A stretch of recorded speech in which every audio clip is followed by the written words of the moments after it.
What if I told you that there is a community in America where divorce rates are 30% lower than the national average, where members donate an average of 7% of their income to charity, not just the required 10% tithing, where youth graduate college at rates 20% higher than their peers, and where social cohesion is so strong that entire neighborhoods mobilize within hours during a crisis? And what if I told you this same community has been accused of controlling its members, suppressing dissent, and creating a parallel society that some view as incompatible with liberal democracy? I am talking about the Latter-day Saints, the Mormons. And today, we are asking a question that is going to make a lot of people uncomfortable on both sides of the political aisle. If you want to discover whether a 19th century American religion might hold answers to 21st century American collapse, hit that subscribe button on History Unmasked right now. Because what you are about to hear will challenge everything you think you know about religion, society, and the future of the West. Let me unmask the truth for you. Welcome back to History Unmasked, where we dig beneath the surface of the most fascinating questions in history.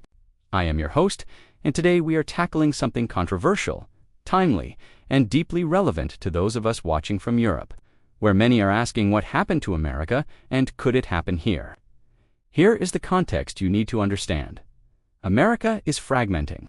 Trust in institutions, government, media, even medicine has cratered to historic lows. A 2023 Pew Research study found that only 16% of Americans trust the federal government. Community bonds are dissolving.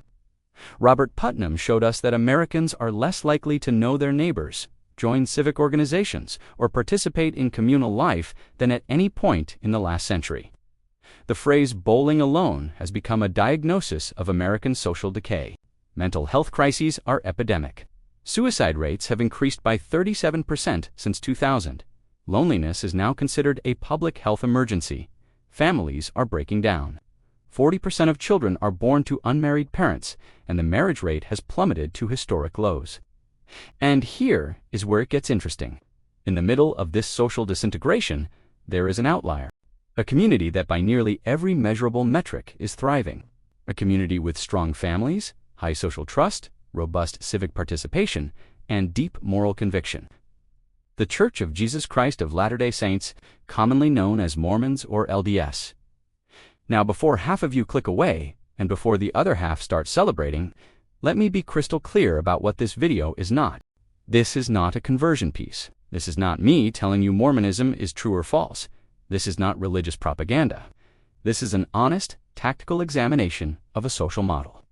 We are going to look at what works, what does not work, and whether the Mormon model offers any lessons or warnings for the collapse of social cohesion in America and Europe. Because here is the uncomfortable truth. Even if you think Mormon theology is completely wrong, their social outcomes are undeniably impressive. And in an age where we are watching Western civilization fray at the seams, we would be fools not to ask, what are they doing that we are not doing? So let me start where any good investigation starts, with the evidence. Let me talk numbers. Because feelings do not matter here. Data does. Family stability. According to the General Social Survey and multiple sociological studies, active Latter-day Saints have a divorce rate of approximately 25 to 28%, compared to the national average of 42 to 45%. That is nearly 40% lower. Mormon families with both parents actively practicing have even lower rates. Some studies suggest around 6%. Now, correlation is not causation, and we will get to the mechanisms in a moment. But the pattern holds across decades of data. BYU Research and National Center for Education Statistics data show that LDS youth graduate from university at rates approximately 20 to 25% higher than the national average. Utah, which is roughly 60% LDS, consistently ranks in the top 10 states for educational attainment, charitable giving. Active Mormons do not just pay 10% tithing to their church.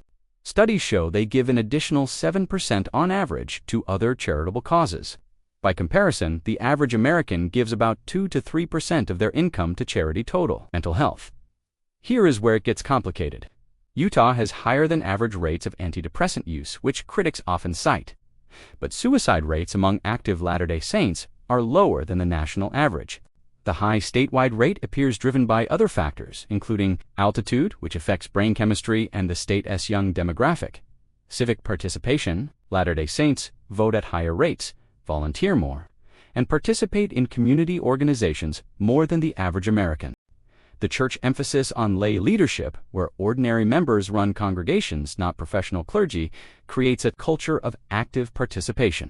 Economic outcomes. Mormon households have median incomes approximately 20% higher than the national average, and the church itself operates a vast welfare system that has been called one of the most efficient private safety nets in America. So here's my first question for you, and I want you to answer honestly in the comments. When you look at these outcomes, stronger families, higher education, more charity, greater civic engagement, do you think these things matter for a healthy society, or are they overrated? Drop your answer below. I genuinely want to know what you think. Now let me talk about how they achieve this, because this is where things get fascinating and controversial. If you want to understand why Mormon communities show such unusual social cohesion, you need to understand 7 core mechanisms. Think of these as social technologies, tools that produce specific outcomes. Mechanism 1, radical consecration. Mormons are asked to give 10% of their income as tithing. No exceptions, no negotiation. But it does not stop there. Young men serve 2-year missions, often at significant financial cost to their families. Members donate countless hours to church callings, teaching, organizing, leading without pay. Here is what this does. It creates massive buy-in. When you have invested years of your life and thousands of dollars into something you are psychologically committed, this is the sunk cost effect weaponized for community building. Mechanism 2, total lifestyle integration. Mormonism is not a Sunday religion. It is Monday, Tuesday, Wednesday. 2. Seminary classes before school for teenagers, family home evening, every Monday. Temple attendance, service projects, youth activities. The calendar is full. Critics call this controlling. Defenders call it structuring. But the effect is undeniable. It creates a parallel social world where members spend the majority of their social time with other members. Mechanism 3, moral binary and clear boundaries. The word of wisdom prohibits alcohol, tobacco, coffee, and tea. The law of chastity prohibits sex outside marriage. No exceptions, no gray areas. Modesty standards are explicit. These are not just rules, they are identity markers. They create clear in-group and out-group boundaries. You can spot a practicing Mormon by their lifestyle choices. From a sociological perspective, this is brilliant. Strict boundaries create strong communities. Dean Kelly, in his research, Why Conservative Churches Are Growing, demonstrated this decades ago. The stricter the demands, the stronger the retention and commitment. Mechanism for lay clergy and distributed leadership. There are no professional pastors in Mormonism. Your bishop, your local leader, is a volunteer with a day job. Your Sunday school teacher is the accountant from down the street. Your youth leader is a working mother. This does 2 things. First, it radically reduces costs. The LDS Church spends a fraction on administration compared to other denominations. Second, it creates universal participation. You cannot just show up and consume. You are expected to contribute. Mechanism 5, comprehensive welfare system. The church operates farms, canneries, and storehouses. Members can request assistance through bishops, and help is provided, but it comes with expectations. You work in the welfare system. You contribute what you can. This creates a safety net that does not breed dependency because it is tied to community participation and dignity through work. Mechanism 6, marriage and family as theology. This is crucial for Mormons. Marriage is not just a nice thing, it is a theological requirement for the highest degree of salvation. Families are eternal. Having children is a sacred duty. When family formation is sacred, not just social, the incentives change completely. The cultural pressure to marry young, have children, and stay married is immense. Mechanism 7, information control. This is the controversial one. Here is where we have to be honest. The LDS Church has historically controlled information flow. Members are counseled to avoid anti-Mormon literature. Doubt is often framed as sin. Critical questions can be met with social stigma. This is the dark side of strong community. It can suppress dissent, punish questioning, and create an environment where leaving becomes socially catastrophic. Now here is where I need your perspective. Second question for the comments. Which of these mechanisms do you think could work in a secular society? Could you imagine a non-religious community adopting any of these social technologies? Or are they inseparable from religious belief? I am genuinely curious. Let me know below. But now we need to address the elephant in the room. Everything I have told you so far is true. The outcomes are real. The mechanisms work. But here is what I have not told you yet. Here is the twist that is going to change how you see everything we have discussed. These outcomes come at a cost, and that cost might be too high for liberal democracy to pay. Let me explain. Cost number 1, the exit problem. When you build a community with such high investment and such strong social bonds, leaving becomes psychologically and socially devastating. Ex-Mormons report losing entire social networks, being shunned by family, experiencing profound identity crises. The ex-Mormon community on Reddit has over 250,000 members. Their stories are remarkably consistent. Deep pain, social isolation, family estrangement. The very mechanisms that create cohesion on the inside create trauma for those who leave. Is that acceptable? Can a healthy society be built on a model where exit is so costly? Cost number 2, the conformity tax. Strong communities require conformity. If you are gay, if you are a feminist, if you question authority, if you want to drink coffee, you do not fit. The LDS Church has made progress on some issues, but the fundamental tension remains. Strong cohesion requires shared values, and shared values require boundaries, and boundaries exclude. Salt Lake City has a thriving ex-Mormon, an LGBTQ+ community, precisely because so many could not fit the mold. The social strength of active members is built in part on the exclusion of those who do not conform. Cost number 3, the women question. Let me be blunt. The Mormon model is deeply patriarchal. Women cannot hold the priesthood. Leadership positions are overwhelmingly male. The ideal is still the stay-at-home mother. Many Mormon women report deep satisfaction with this arrangement, but many others experience it as profoundly limiting. And from a European perspective, where gender equality is a core value, this is a non-starter. Can you have the social benefits without the gender hierarchy? History suggests probably not.